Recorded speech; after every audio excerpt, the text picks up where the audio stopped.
அமெரிக்காவின் அந்த ஜனாதிபதிக்கு கூடுதலான அதிகாரம் உண்டு. நாடாளுமன்றத்தையும் புறந்தள்ளக்கூடிய வகையிலே அவருக்கு அதிகாரம் உண்டு. அதற்கு காரணம் நேரடியாக மக்கள் அவரை தேர்ந்தெடுக்கிறார். இங்கே அதுபோல யாரையும் மக்கள் நேரடியாக தேர்ந்தெடுக்கவில்லை.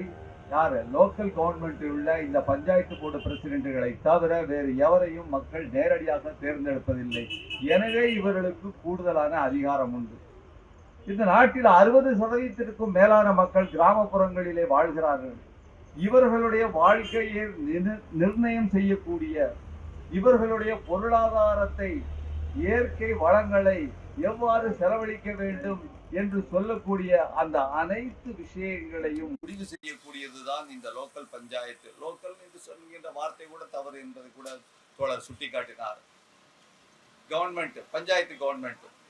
எனவே இதை எந்த அளவிற்கு இது முக்கியத்துவம் வாய்ந்தது என்பது குறித்து நமது மாநில அரசாங்கம் தெரிந்தா தெரியாமலா, தோழர்கள் சொன்னார்கள் தெரிந்தே செய்கிறது என்று.